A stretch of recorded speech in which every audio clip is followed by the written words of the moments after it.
It's time for DIY with Kari. All right, you want to give me a hand? Yes, of course, of course. You know, I am your helping assistant. I'm here to help you, sir, if nothing else, you know?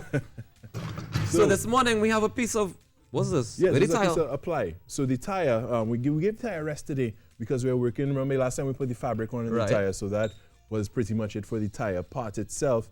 But with that tire, what you needed to do was put it down on a sheet of ply, and you mark the circumference of the tire, the outer part of the tire. So that was the homework. That was the homework. And you did that. All right. Yeah, you're right. So you need a jigsaw, you need the tire itself, and what you're going to do from there is you put the tire down on a piece of ply. This one was a 3/4 inch construction ply. Please examine the thickness of said ply. 3/4 inches, all right. And that's because you want something that's nice and sturdy. So you're going to need 2 of these actually, but I'm going to do the first part today because this is the part we're going to pretty much cushion, because this is going to be where you're sitting. Okay. And so we're going to go through a similar process like we did with the tire. We're going to put on the layers of the materials that's going to go on. We're wrapping it up. Yeah, pretty much, right? So again, so this is the outer circumference of the tire itself. I marked it with a pencil, and then I went around with a jigsaw very, very slowly and gingerly. And here we have our staple gun again. And I see that this time you brought extra staples. I brought extra staples. Good job. Good job. I learned, right? Yes, yes. You're going to need a pair of scissors. You're going to need a pen or a marker to mark your sponge. And behind me on the floor, there is the sponge, because the first thing we're going to cut is sponge. Okay. All right. So what you're going to do is actually take your piece. Just wrote it up already. Yep. And you're going to put your sponge down. So maybe just go close to the edges just to waste as little sponge as possible, because we try to be a little more efficient and less wasteful here. So we're going to mark with a pen. Hopefully the pen marks on it.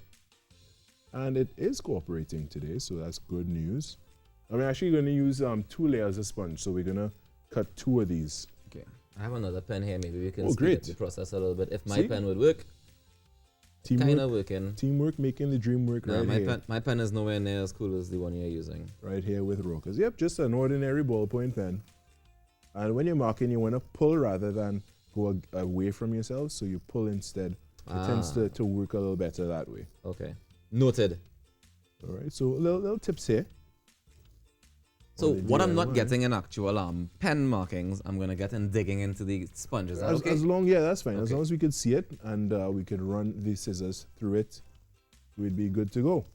I don't think my pen was suited to write on sponge. All right, so I'm just going to run just one line over here, just in case, just to be safe. And I see some enough marking that I could do what I need to do here. You can follow it. Yep. If you don't want to use scissors, you could actually use a blade. Yeah, you could use one of those X-Acto knives or something like that. Thank you. No problem. I told you I'm here to assist, sir. Be careful with splinters. So what you want to do is you want to cut a notch in first, and then you're going to follow your line. So you're just going to go around with your scissors. This is going to take a little time, guys, so bear with me. For those who are listening on Talk City 91.1 FM, what I'm doing right now is I had drawn an outline of the circle, because I cut a circle piece of ply, which is going to be the base for the seat. I had drawn a circle on my sponge based on that measurement, and now I am cutting with scissors around the markings there to cut out a circular piece of sponge, which we are going to use as the first layer that's going to go onto the ply to make the cushioned seat for the Ottomon. And you said there's 2 layers of this that we're going to put onto that's it? Right. And that's top and bottom of the ply, or that's just both on top? Both on top, just so we have a little more cushioning. Maximum cushioning. Yes, so it'll be a little more comfortable. Right. So would it have been okay if we just maybe use a thicker yeah, sure. Well? I mean, yeah, if you go to your upholstery place and you got thicker sponge, but you may need to ask them to cut it for you with special equipment. If you don't have, if it's too thick. Yeah, if it's really, really thick, because scissors wouldn't work for something like that. So you would definitely need the X-Acto blade. Yeah, so it wouldn't be so much of a DIY. It would be a do it together. Do it together. A DIT with your upholstery company. All right, so do it for me. Do it. All right, and I'm being chirped by my director here, asking whether I could have used smaller scissors. I think he's having size issues with your scissors. I don't understand. We don't size shame here, Mr. Director. You let Kari and his small scissors the scissors getting the job done, and that's the important thing, And the important thing here as well is just making sure you follow that line. And if you go a little bit outside of the line, that is A-okay. But just don't go inside the line. Yeah, try not to go inside the line, and then, you know, part of it you're not sitting on cushion, and, you know, you're just sitting on the ply itself, and it's very uncomfortable.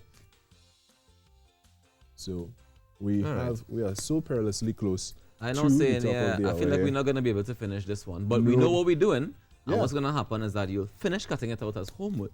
And then the next time we're gonna be able to do the double one. Yep, that's right. And put it and attach it to the seat and make the Ottomon work as best as possible. All right, so the next step, we're almost done here. So the next step you're gonna do, you're actually gonna staple down this first layer of sponge onto your ply itself. Then you're gonna put the other ply, sponge on top. Then we're gonna go over with the batting, but we're gonna see that on the next day. Guys, thanks for watching today. It has been a fantastic show. Always a pleasure with you, Raucus. Good job. Good job. We bouncing. That's what we do in this round. We just bouncing. All right. So thank you for watching Make a Difference today. Now, this has been the Now Morning Show right here on TTT. Have a great one, guys. See you tomorrow morning. Happy Thursday.